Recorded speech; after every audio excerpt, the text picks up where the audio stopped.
It gives me no pleasure to tell you that today is your last day with the company. We're going to talk about exactly why, but the bottom line is we no longer have a position that you can fill. If you've ever been laid off, you probably had a conversation like that. So what can we do now? Well, let's dive into that. Hold up. Okay, you'll notice I'm dressed different. That's right, this came in after the fact. Because when we started going through the footage, I realized that there was something I left out.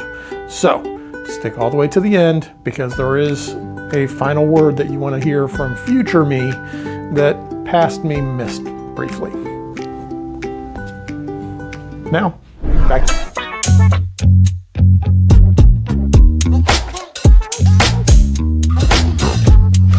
For most people, we don't walk into work situations assuming I'm going to get fired or I'm going to get laid off. We typically assume I'm going to work here, I'm going to get promoted, I'm going to rise to this position, that position, I'm going to do this amazing thing. And sometimes life doesn't work out the way we plan. So, more than likely you're watching this because you just got laid off. Here are some things you can do to get you back out into the workforce and in fact, to improve your situation dramatically if you do this right. So the first step to getting back into the workforce is get a job.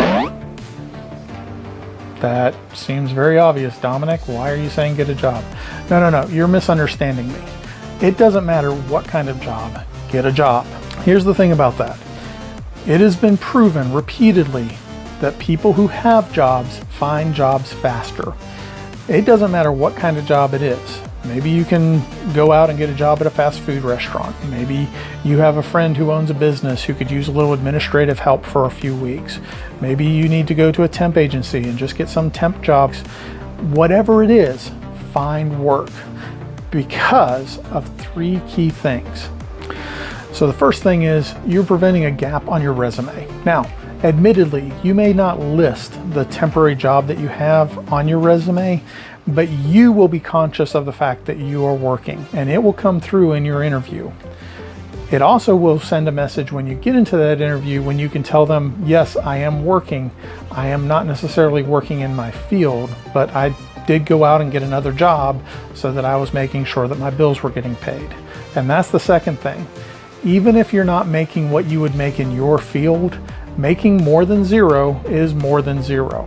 So even if you've taken a pay cut in order to work there, realize that that can be an enormous benefit to have something, have some income coming in and be still continuing to be able to pay part of your bills, hopefully all of your bills, but at least have something coming in. The third thing that I've seen repeatedly is it prevents a mental slide. Kind of mentioned it in the first one. You know that you're not working. Well, when you know you're not working, it becomes easier for us to slide into this bad place mentally where we just are not thinking and feeling and things just get yucky really quick. So having some place that you are going to work and doing something productive, not only are you bringing in money, not only are you avoiding that gap on your resume potentially, but you're also keeping your mind engaged and doing stuff that will help you to have an outlet for the energy that you will wake up having every day. All right, so the next thing we need to do is we need to develop a job search strategy. Now, most people, when they first lose a job, they just immediately go onto some job board. Indeed's the popular one right now. It was Monster when I first started, and then Career Builder, and there have probably been some others that I haven't been as in touch with as my career's progressed. But most people, that's the first thing that they do. It's a good resource, but it tends to be like taking a shotgun and trying to shoot a target that's way too far away and hoping for the best. If you've ever fired shotguns, they shoot out a bunch of pellets that just scatter. And the thing about scattering pellets, they're hard to predict, they're hard to aim, and when things are too far apart, when things are too far away, it becomes almost impossible to actually hit them with the shotgun. So here's what you need to do. Number one, you need to identify what it is that you want, that you need, and what you can't live without. You also may need to take a moment and think about anything you can't live with, because it is possible that you might get a job offer where There's a lot of the things in those other categories, but there's something you don't want to be part of. For instance, you may have certain industries that you don't want to work in. And if you get a job in one of those industries, or if you get offered a job in one of those industries, and it meets all those other criteria, is it a big enough deal that you're going to walk away from that? Something to consider up front. Next thing we want to do is we want to write down 3 companies that we respect and admire that we would love to work for. If none come to mind, sit down and do some research. Think about the sorts of things that you want to do, and then go looking for companies who do those sorts of things in those fields. A common one these days is doing something in television in some form or fashion, whether that's doing something on YouTube or doing something on actual television or movies and Hollywood and all that. You know, if that's an aspiration that you have, go look at production companies, go look at companies that distribute movies and movie theaters, and, you know, look at those different entities and see if there are jobs that fit what you're looking for. I'm using that as an example. There are other fields that are out there. What's yours? What are the companies that you would love to work for? Now that you have your wants, needs, can't live withouts, and the companies and the fields that you were most interested in, now we need to come up with what our job search strategy is going to look like as far as when we are going to actually do that search. The reason you do the 4 things that I mentioned first is because that may dictate what it is that you need to do as far as your search. For instance, if you're wanting to work in a theater, oftentimes theaters tend to open later in the morning because they tend to be open late at night with doing performances and stuff. So some of the jobs that you may want may not be things that you can apply for right at 7 or 8 in the morning and have the best success at connecting with them. Isn't going to say that it won't work, but this is one of those things you can kind of think through a little, and it will position you better. So here's something new. First time I'm doing it since I've been involved with YouTube, is if you will look at the links below, you will see that there is a link for a place that you can go to get a job strategy checklist that I've created. It's fairly simple. It's meant to be simple. It's meant to be straightforward, but it kind of lines out the things that I've mentioned, and that way you have one place that you can put all that, and hopefully it's a little more organized than just throwing it down on a random piece of paper.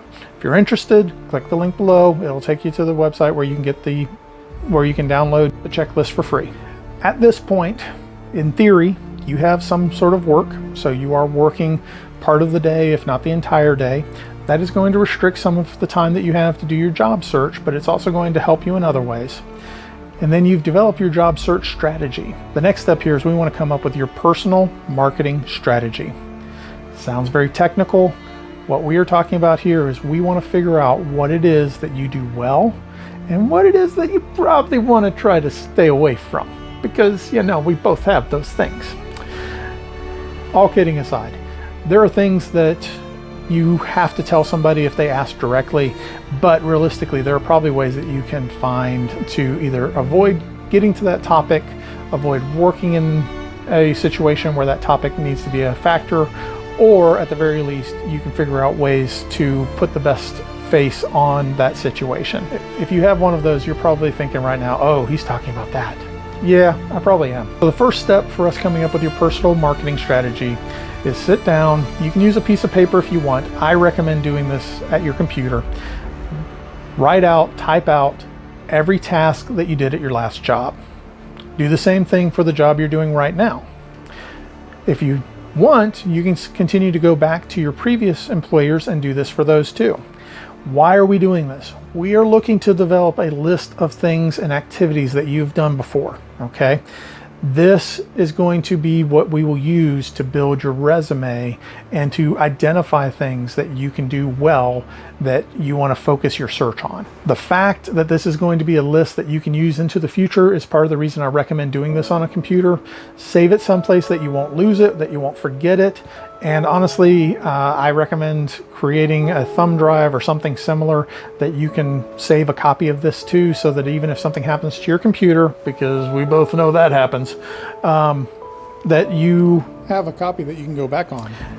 The second step is we want to dig into those 3 companies. If you did a longer list, that's fine, but dig into those companies and figure out, do they have jobs that relate to the things that I like doing and that I want to do? Because if they do, that is the ideal place for us to find a position. Now, Some of you may be going, but I don't know if they have jobs. That's fine at this point. Figure out what that ideal position looks like. The reason is, once you know that, you can start tailoring your information to those companies so that you can, among other things, reach out to them directly. I'm in HR. I do recruiting. I can't tell you how much of a difference it made having somebody reach out saying, hey, I don't even know if you need me, but here's my resume. Here's why I think I could be a good fit for you.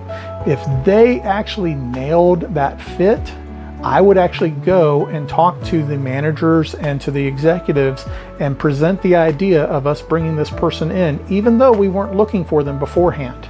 A lot of HR people will do the same in their companies as well. So this is a great way to get ahead of the rest of the people who are looking for positions in your field by approaching a company you want to work for and getting to the position before they've even made it known that they have one. Possibly even before they know they have one.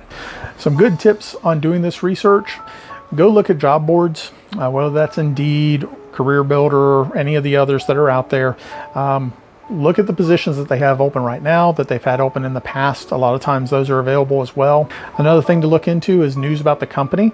You're not necessarily looking for the core elements of that news article, but it may mention other positions within that article. So a pharmaceutical company may mention that their biochemists did blah, blah, blah, which led to this other thing that has, and they go off on that tangent. Well, the thing that you learn here is they're biochemists, so they have biochemists. You can also use websites that talk about pay ranges and salaries, such as salary.com. These websites are typically more focused on the pay numbers. I wouldn't worry about the pay numbers so much right now. I would look at the positions that they have pay data about, because what that does is that tells you they have those positions or they have something equivalent. Sometimes they'll have something more generic that they're referring to instead of a specific position that they're talking about. And at this time, it's time to compile, construct, and conquer. I mean, convey. Yeah, if you're like me, you prefer the idea of conquering rather than conveying. But realistically, we're looking for a work environment where you're going to benefit the company and they're going to benefit you. So conveying is the better word to use here. Having compiled your list, having looked at the different companies that you want to work for, now is the time to sit down and create your resume. I'm not going to go into a ton of detail about resumes right here because that's definitely enough for numerous videos. I am a firm believer that resumes should be specifically targeted towards a company. Now, realistically, you have certain things that probably need to be on each of the resumes anyway, but if there is a difference between one company and another that you meet that difference in a unique method, you should have that on your resume when you send it out to that company. I have created some templates for you to use to create resumes that I find particularly effective. These come from a recruiter standpoint, and the things that are behind my logic for why I tell you to write a resume the way I do is so that you will appeal to the recruiters who are actually going to go through those resumes in most cases. Okay, before I let you go, let me reassure you. I realize that if you're watching this, you've probably just been laid off or laid off fairly recently. It may feel like the world's ending. Take a deep breath. You can get through this. The tools that I've given you here are the first steps. Isn't necessarily going to solve everything overnight, but you will get there, okay? Second thing is, we're shooting for your dream job. But first thing we need to do, remember our first point, you need a job. So let's get you a job that you like, and then let's start working towards getting you to that dream job. Part of that is, once we get you to that job you like, you can start figuring out the things you like and you don't like. Maybe that is your dream job, but maybe that's just the first step that you need to get your feet firmly planted so that you can move forward from there. These are 3 things that you can do right after getting laid off to help move you towards your dream job. This is Dominic for BeardHR, signing off.